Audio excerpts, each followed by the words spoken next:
Additional SP zonal স্যারের office diamond হারবারে press conference হয়। নোদাখালী থানা শুটআউট আর মগরাহাট থানাতে আর্মস উদ্ধার নিয়ে এই প্রেস কনফারেন্সে কি বলা হয়েছে সেটা আপনারা শুনুন।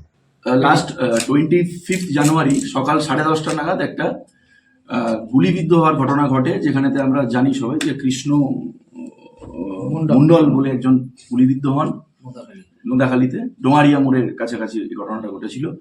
যাই হোক, উনি এখন সিএমআরআইতে চিকিৎসাধীন আছেন। অনেকটাই যেটুকু লাস্ট মেডিকেল বুলেটিন, ওনার অবস্থা স্টেবল আছে।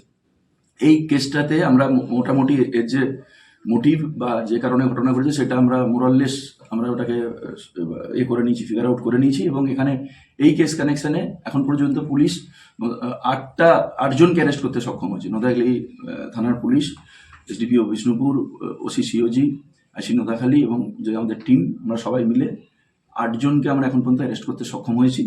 8জনের মধ্যে আমরা যেটা পেয়েছি যে এখানে যেটা সুবোধ বলে যে আছে, ওর অ্যালিয়াস, ওর নাম হচ্ছে রবীন্দ্রনাথ নস্কর অ্যালিয়াস সুবোধ।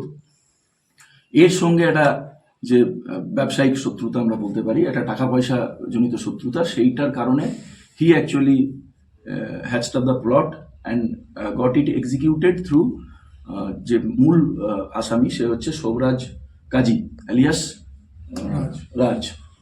তো এও একজন এক্সিকিউটেড ক্রিমিনাল। এবং এরপরেতে যারা ঘটনাটা ঘটায় ওই বাইকে, এবং তারপরে ওদেরকে পালিয়ে যেতে সাহায্য করে, এইভাবে মোটামুটিভাবে আমরা যে ইনভলভমেন্টগুলো পেয়েছি তাতে 8জনকে আমরা এখন পর্যন্ত অ্যারেস্ট করেছি। তাদেরকে সব রিমান্ডে নেওয়া হচ্ছে, জিজ্ঞাসাবাদ করা হচ্ছে। আরও 1-2জনকেও আমরা যাদের কমপ্লিসিটি আছে সেটা আমরা we have been able to identify them, এবং খুব দ্রুত 1-2 দিনের মধ্যে হয়তো আরও একটা অ্যারেস্ট হবে এবং this case is more or less sorted. Main তাহলে চক্রীকে সুবোধ, মূল চক্রী সুবোধ, এবং কারণটা হচ্ছে ইমারতি ব্যবসা। হ্যাঁ, দুজনেই একসঙ্গে আগে করতো কয়েক বছর আগে, তারপরে দে ফেল অ্যাপার্ট বিভিন্ন টেনশনের কারণে, যেটা বেশিরভাগটাই আমরা এখন পর্যন্ত যেটা পাচ্ছি ইনভেস্টিগেশনে, ইটস পেকিউনিয়ারি, যেটা রিডিউসিবল টু মানি, টাকা পয়সার ভাগ বাটোয়ারা নিয়ে তাদের কিছু সমস্যা। যারা গ্রেপ্তার হয়েছে এদের মধ্যে শাসক দলের কোনো কেউ পদে বা কেউ কিছু না, এখন পর্যন্ত যারা অ্যারেস্টেড হয়েছে তাদের যেটুকু আমরা ক্রিডেন্সিয়াল ভেরিফাই করেছি, তাদের কোনো কিছু পলিটিক্যাল কিছু আমরা পাইনি। মানে এই কজন ছিল ওরা মোট বাইকে? সেটা বাইকে সেদিন 3জন ছিল, যে বাইকটাতে যে ঘটনাটা ঘটানো হয়। তারপরে আমরা বাইকটাকেও রিকভারি করেছি, এবং আরও যে জিনিসগুলো আমাদের এখানে সিজ করার দরকার, 3 রাউন্ড গুলি, 2 অটোমেটেড গান, জ্যাকেট, সব এগুলো আমরা, এবং সেগুলো সব প্রসিজিওর মেনে আমরা করছি। থানাতে অতি সম্প্রতি আমরা আবদুল্লাহ লস্কর অ্যালিয়াস বাবলু বলে একটা পুরনো ক্রিমিনাল, যাকে মগরাহাট থানা ট্র্যাকও করছিল, ওসির নেতৃত্বে একটা টিম অপারেশনাল ছিল।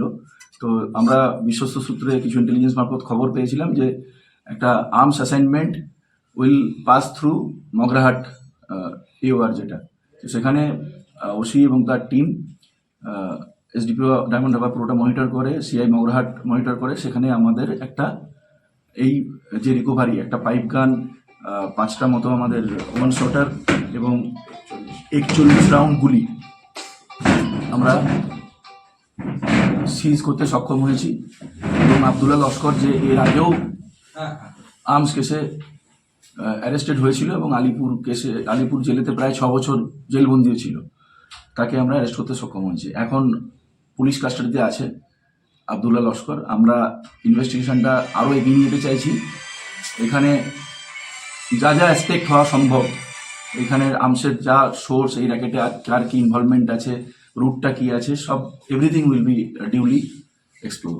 আর আমরা একদম শেষ পর্যন্ত এটা যাবো। ধন্যবাদ। স্যার, কি কোনো কারবারি ছিল অস্ত্রের?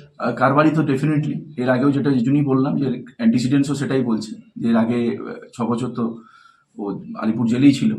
তো ন্যাচারালি সেটা ওসি এবং তার টিম সেটা নজরদারি চালিয়েছে আগাগোড়া, সেখান থেকে আমরা এই সাফল্যটা পেয়েছি। এবং আগামীতে আরও ওর যা যেখানে ক্রনি আছে এবং কতদূর এখানে অপারেশনাল জোন কতটা কি আছে, সবগুলো দিক আমরা আরও বেশি খতিয়ে দেখব।